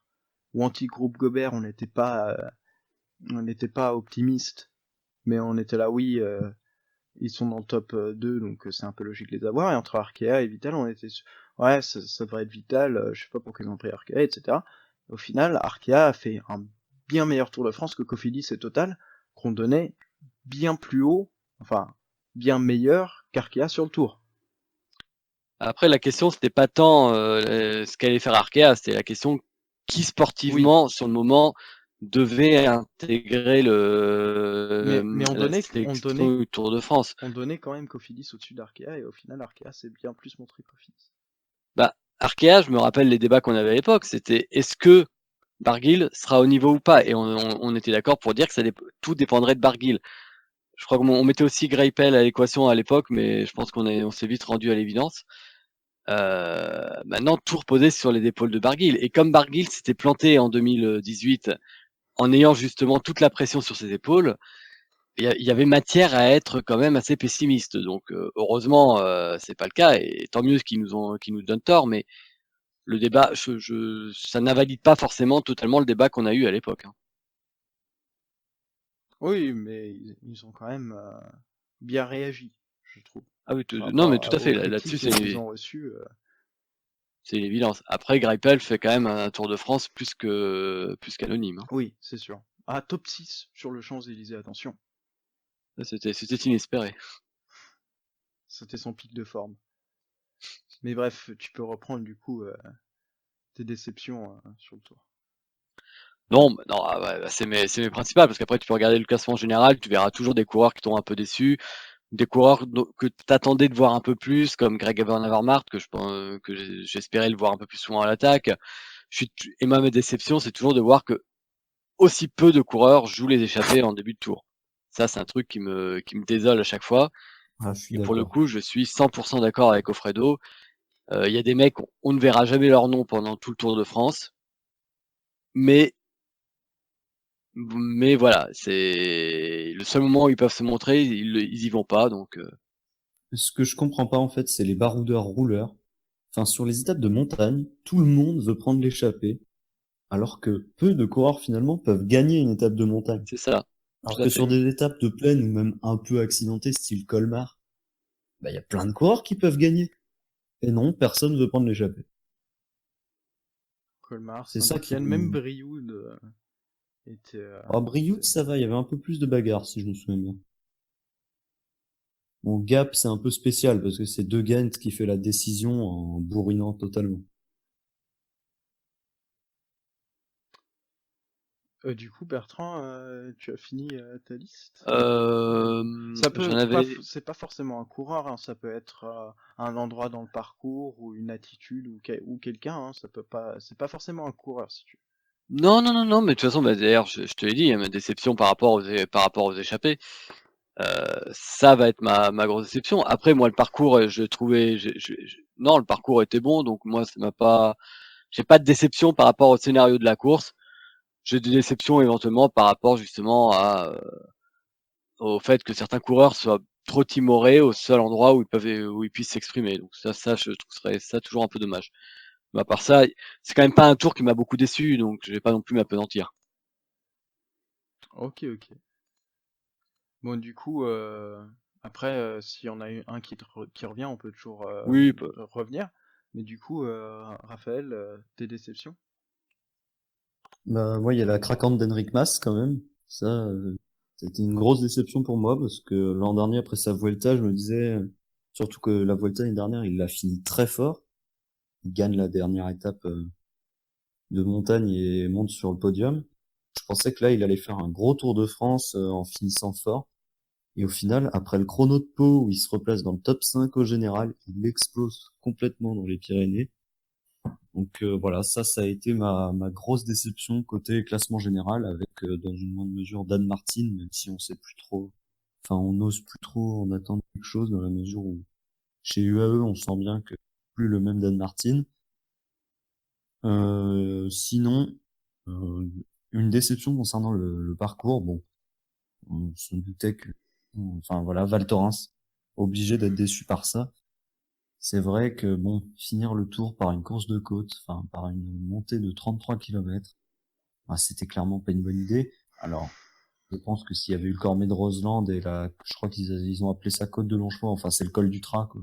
S'il y avait eu le Cormet de Roseland et le col du Trat avant, comme c'était prévu, ça aurait certainement été un peu plus spectaculaire, mais quand même, finir par une arrivée au sommet, une ascension de 33 km, clairement, c'est pas à refaire. Et une autre déception, la lutte pour le maillot à pois. Grosse déception là-dessus, puisqu'au final, pendant quasiment tout le tour, on a vu que Wellens se battre pour ça, avec De Gendt et Benoît qui prenaient des fois les points pour défendre le maillot de Wellens. Et en une seule étape, sans passer en tête au sommet d'un seul col, Bardet lui prend le maillot. Là-dessus aussi, bah, Et il avait c'est pris des forcément une points grosse sur l'étape de déception. Pradalbis aussi. Donc, c'est pas Oui, forcément. aussi, ouais, ça, Mais il prend un petit des points du mur de Péguerre. Et voilà, ça aussi, c'est une grosse déception et vraiment imputable au barème pour le coup. Notamment le fameux doublement des points au sommet de tous les cols hors catégorie à plus de 2000 mètres, sachant que tous les cols hors catégorie étaient à plus de 2000 mètres. Donc en fait, les cols hors catégorie étaient ultra surcotés par rapport à tout le reste. Voilà, ça rendait un peu absurde le barème, qui était déjà pas terrible. Moi, j'aime pas déjà ce barème, qui donne des points à trop peu de coureurs à mon goût. Rendez-nous le barème de 2010 où il y avait 15 coureurs classés. Bah, n'empêche que Au moi, je sommet de trouve que c'est chaque pas HC. mal d'un point de vue de la lutte, quoi. Ça permet d'avoir des coureurs qui défendent le maillot à poids depuis le peloton quand il y a une échappée. Ça permet d'avoir plus de mecs motivés sur des étapes où il y a des 3C, des 2C, voire même des 4C. C'est un peu dommage. Mm. Après, je sais que certains préfèrent voir un vrai grimpeur gagner le maillot à poids et donc préfèrent un barème qui surcote totalement les cols hors catégorie et première catégorie. C'est une question de goût, voilà, c'est tout. Ok. Alors, as-tu d'autres déceptions? Non, je pense avoir fait le tour de mes déceptions. Hein. En cherchant, on peut toujours en trouver, mais voilà, Alors, c'était l'essentiel. moi, je vais en donner deux grosses. Dan Martin, qu'on n'a pas vu de tout le tour. Un peu à l'image de son équipe UAE Emirates, qu'on n'a vraiment pas vu. Christophe en retrait Philipsen, belle sur chaque sprint. quand Oui, même. Philipsen de temps en temps. Christophe en retrait sur chacun de ses sprints. Fabio Aru, on l'a vu un peu à l'avant, mais au final, il fait son top 15 dans l'anonymat le plus total. Et Haru, en même temps, vu son retour de blessure, oui, c'est c'est déjà ça, pas on mal. pouvait pas vraiment espérer plus, et c'est un des meilleurs de son équipe. Et puis Dan Martin, abyssal. J'en attendais clairement beaucoup plus. Je pensais qu'il allait faire 6-7ème. Au final, il craque dès les premières pentes dans les Pyrénées. Donc, voilà. Il est passé par la fenêtre, un peu comme Richie Porte. J'en peux plus, sérieusement. Je craque. J'en ai marre. Tous les ans, j'y crois. Tous les ans, je pense que Richie Porte va revenir à ce fameux niveau au moment de cette attaque de Froome dans la Pierre Saint-Martin où il lui revient quasiment dessus. Tous les ans, j'y crois. Tous les ans, soit il abandonne sur la 9e étape, soit il fait n'importe quoi. Il lui revient dessus, il revient à 1 Oui, minute. oui, Hein. ça c'est toute proportion gardée. Voilà. Ouais, non, le niveau de 2017 surtout, où Porte était énorme. Il écrase le Dauphiné avant de se faire avoir par Froome et Fuglsang, enfin par tout le monde qui l'attaque à la dernière étape. Enfin, c'était 2017 où il était hyper fort. Ouais. Et ensuite, la fameuse chute dans le Mont du Chat, dans la descente. Le J'aurais Mont du vraiment Chat. pas dû aller. Pardon, c'était pas le Mont du Chat? Si, Si. c'était le Mont du Chat. En plus, j'y étais, donc je sais même pas pourquoi j'hésite. Euh, bon, bref, il faut pas mettre de mauvais karma sur la team Richie parce qu'après, soit il fait n'importe quoi, soit il fait rien. Et donc, soit il chute. Donc, je désespère pour Richie Porte. Mais on y croit toujours, hein, l'espoir fait vivre. C'est comme les fans de Brian Cocard, c'est pareil. Et allez, un petit groupé pour deux équipes, la Katusha Alpecin qu'on n'a pas vu du tout, ou très peu en tout cas. Zachary inexistant. Sauf sur la dernière Après le étape, on le voit Giro, dans on la peut roue s'y Nibali. attendre un peu, non? Pardon? Après le Giro, on pouvait peut-être s'y attendre pour Oui, Zacharine en même temps. mais Enfin, Nibali, par exemple, on l'a vu à l'attaque, on l'a vu dans quelques échappées. Zacharine, on l'a vu dans ouais, une Nibali, échappée, Zacharine. celle de Val Thorens. Ouais, mais Nibali, c'est Nibali, quoi. C'est pas Zacharine. Oui, c'est sûr. Et l'autre équipe, c'est Dimension Data. Je suis désolé, Coxo, mais eux non plus, on les a pas vus. J'attendais beaucoup de Michael Valgren. Au final, bah, j'ai été surpris quand je l'ai vu sur la start list, puisque j'avais complètement oublié qu'il faisait le Tour de France. Alors que je pensais vraiment qu'il allait faire des bons trucs. Je l'avais même dans le classement pour le maillot à pois, je crois, sur mes pronos. Bon, bah, Toi, le problème, c'est raté. c'est que t'attends des gens. Enfin, Richie Bah, Porte ou Valgren, cette Valgren, quand tu année, vois leur saison avant, Voilà, c'est ça. c'était pas très encourageant déjà au départ. Hein. Je sais pas pourquoi t'étais optimiste, mais Dimension Data, c'est déjà bien qu'ils aient fait une 16e place avec Kreuziger. Ouais. Moi, je pensais franchement qu'ils allaient faire pire au classement général, mais je pensais qu'on allait plus les voir dans les échappées, voir dans les étapes en boss, etc., où ça pourrait convenir à King, à Valgren, Boassenhagen, Cummings, etc. Et Nizzolo, n'en parlons Ouais, pas, sur enfin, les Cummings, sprints, de très belles Cummings, 8e et 9e longtemps. places. Enfin, ça fait longtemps qu'on le voit plus, quoi, Cummings.